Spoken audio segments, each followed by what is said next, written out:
Hello class, welcome to another pre-recorded lecture. We have been talking about shared leadership. Our first presentation in the series on shared leadership was on the biblical foundation of shared leadership, which we learned that shared leadership was practiced before creation, at the family, tribal, national level, and also was practiced by Moses and Jesus and the apostles, and that the priesthood of all believers is also important to the concept of shared leadership or distributive leadership. And we also talked about the antithesis towards shared leadership, which is the consolidation of power and authority. And we saw that that person who started that was the devil. Lucifer wanted to consolidate power and authority for himself.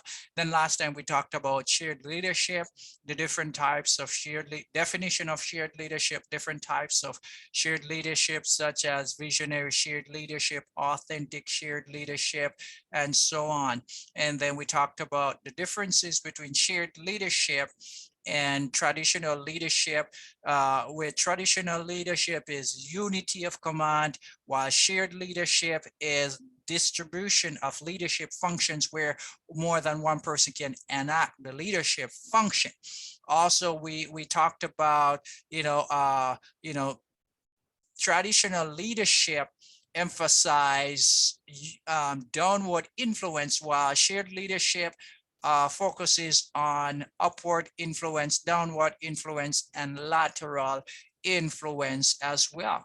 And we talk about some of the benefits of shared leadership and limitations. Today, we'll be talking about shared leadership in practice. What does shared leadership in practice looks like? And how can you visualize what this type of leadership looks like? So we're going to talk about two cases today, two organizations that practice shared leadership, and I hope that this will help you to see how shared leadership is enacted and how you can incorporate in your own practice as a chaplain.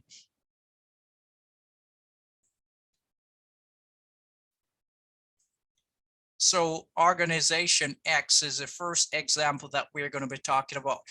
Organization X, a nonprofit organization that focuses on providing healthcare services. So you could say, okay, Organization X is a hospital, okay?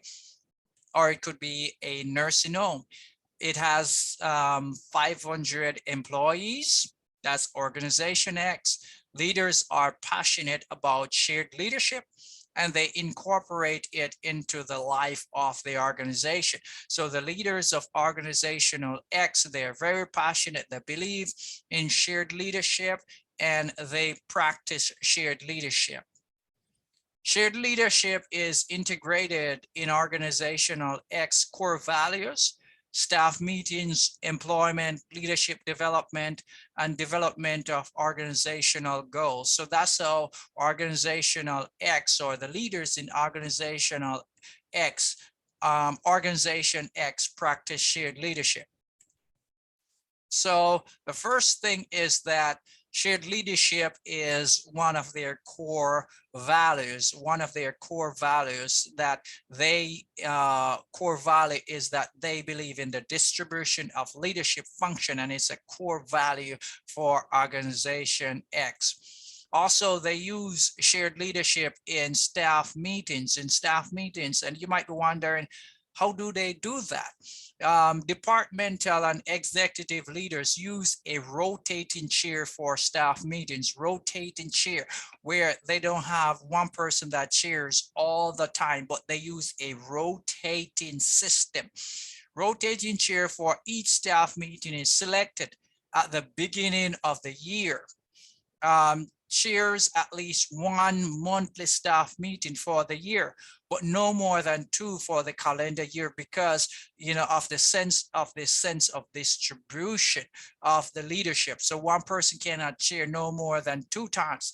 To ensure an equitable selection process, each team member can only be the chairperson twice during a calendar year, because they believe in the distribution of leadership functions or influence. The 2 meetings that the person chair also must be at least 6 months apart. So they can't be back to back, but they have to be spread out, because also organization X wants other leaders to get opportunity and to be able to share their and develop in this sense. And so this rotating share is very important to them in staff meetings. Also, team members may not share across departments. So these are department specific rotating shares. So for example, in an hospital setting, you may not share across from, say, nursing to spiritual care. No, the rotating chair has to be within nursing department. The rotating chair system has to be within the spiritual care department, surgery department, and so forth, ED department, and so forth. No cross departmental chairing at this time. The next thing that they practice shared leadership in is in employment, because they believe that with shared leadership, they're able to make better employment decisions. And so they practice that. Shared leadership is also used in the selection of new employees.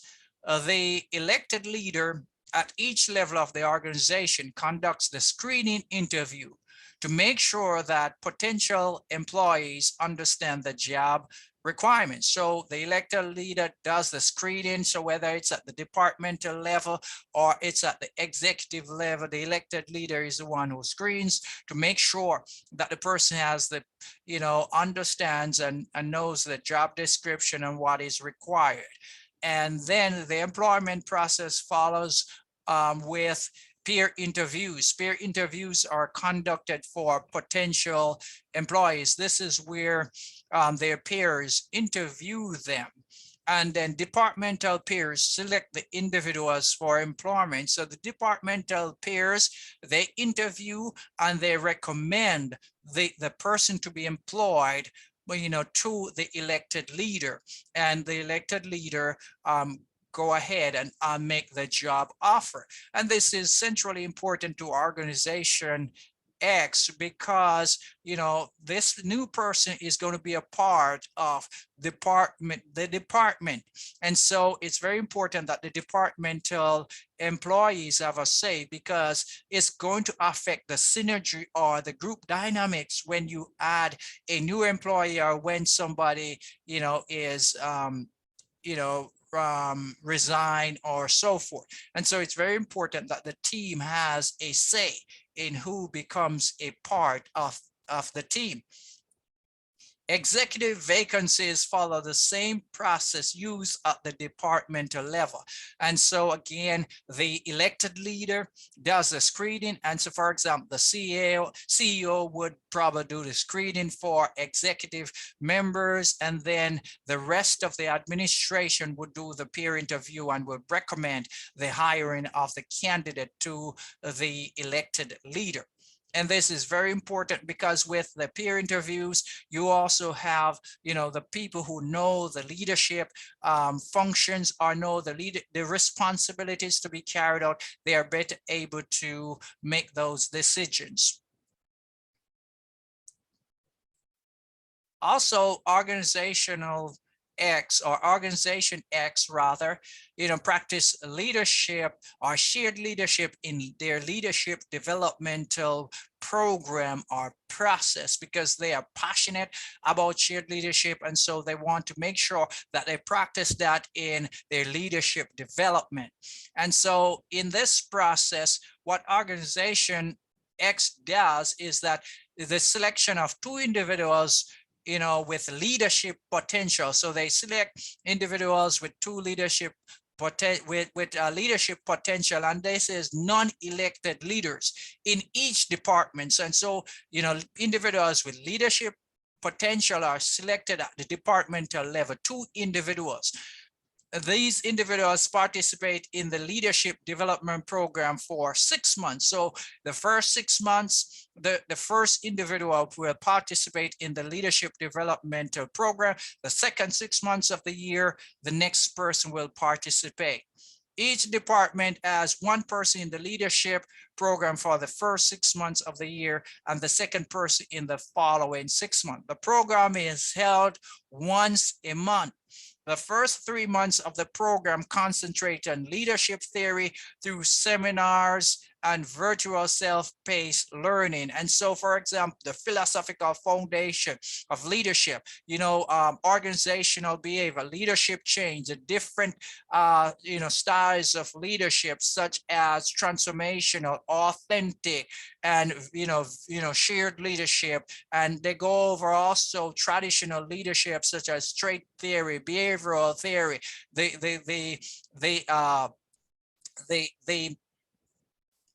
and not only that, but the great man theory as well. They go over that. The last 3 months of the program is where participants get a chance to shadow the elected leader and to take part in shared leadership or decision making. So the first 3 months is, the theoretical foundation of shared leadership. Then the next 3 months is the practice of shared leadership or leadership in practice. So this is where the person is able to get hands-on leadership experience. Participants work with the elected leader collaboratively to assist in decision making. Organization X has a need to know policy in place, even though the leadership development program is not a need to know situation. But they still have a need to know. And so what that means is that you can only access information, to get your job done. That's the need to know. And so Organization X has that in the leadership developmental program, even though the program does not access information, that would be confidential in that sense or will be identifiable. And so again, Organization X believe in shared leadership and they practice it in their leadership development program. Not only that, Organizational X uses or practices shared leadership in goals development or organizational goals development. And so shared leadership is used in the development of organizational and departmental goals. Goals development starts at the departmental level through a collaborative process. 3 goals per department are developed department goals. And what will happen is that all the departments or the departmental leaders will come together and in a collaborative process, they will decide the 3 goals, for all the departments. And based on these goals are, developed based on collaboration as well as the frequency of occurrence of each goal rather. The executive team, follows the same collaborative process to develop 2 goals. The 3 goals that are decided on by the departmental leaders are adopted as organizational goals, and the executive team developed 2 goals following the same process, and those 2 goals are adopted as well to form 5 organizational goals. So 2 goals from the executive level and 3 goals from the organizational level based on the collaboration of the departmental leaders. These 2 goals are added to the 3 goals, departmental goals, to form the 5 goals for the organization. And that's how we see how shared leadership has been modeled in Organization X. Also, let's talk about Church Y and shared leadership. How is shared leadership, modeled and practiced in Church Y? So church-wide is a 250 member congregation located in an urban area. This church is passionate about following the leadership model used by Jesus Christ and the apostles and Moses and so forth. So what church-wide does is that shared leadership is in their mission statement. Shared leadership is included in their mission statement. And so because they believe that shared leadership is the way to go, because Jesus himself practiced it, the Godhead practiced it, and we can see that it's been throughout scripture. Not only that, but they also use shared leadership in their board meetings. So church-wide uses a rotating chair system, just like organizational X in their church board meetings. So what will happen is that each elder gets a chance, or each board member gets a chance to chair a board meeting at least once per year.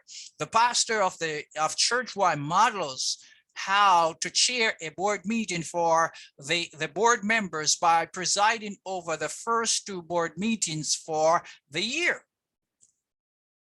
And as a result, the board members also get an opportunity to lead out in a meeting prior, which is usually scheduled 1 week before each board meeting. And so again, because of this rotating chair system, each board member gets an opportunity to chair the board meeting. Also, they practice shared leadership in their preaching calendar, or the development of the preaching calendar. The leadership meets on the second to last Sunday after each quarter to plan the preaching calendar for the next quarter. So for example, in the first quarter, that the second to last Sunday in March, they would meet to plan the preaching calendar for the April to June calendar. A collaborative process is used to decide on who will preach on each date, as they factor in special days and guest speakers. Very collaborative process church-wide is using in their preaching calendar. During this process, the pastor is scheduled to preach twice per month for the main weekly worship service, and other members are factored in as well, as they are also placed on the preaching calendar. Not only do they use shared leadership to plan the preaching calendar, but also shared leadership in the worship service. So what are in the worship committee, rather, each committee member gets the opportunity to chair the worship committee. This again is central to effective planning and execution of the worship services. The worship committee believes that each committee member learns how to plan and execute the worship with effectiveness, so that the worship service are of the same quality in the absence of the worship committee leader. So if the worship committee leader is absent because of the sharing of leadership among the worship committee members, the worship service is able to maintain that same high level of quality and effectiveness and execution and praxis. Very, very important. Church-wide believes that. And so in concluding, as we talk about shared leadership in practice, when shared leadership is in practice, leaders who use shared leadership appropriately will reflect these 4 criteria. So when shared leadership is used appropriately by leaders, these 4 things will be the result. 1, their institutions can maintain the same level of organization in their absence. In other words, when the elected leader is absent, everything don't come crashing down. They can maintain the same level of organization and productivity and excellence when the elected leader is not present. Other leaders get the chance to lead, and this is not only when the elected leader is absent, but also they get the chance to lead when the elected leader is present, because they believe in the sharing of leadership, this mutual influence, this sharing of leadership responsibility. And so as a result, they get the chance to lead out, not just only in the absence of the elected leader. Leaders are relaxed and composed when they are not leading out. So in other words, when shared leadership is practiced, we find that elected leaders are relaxed and they're composed. They're not fidgeting around and they're not acting like they're out of place, because this has been practiced. Not only that, but when shared leadership is practiced effectively, what we find is that tasks are adequately executed by staff or team members when the appointed leader is absent. And so again, the praxis, it has been developed, is great stuff.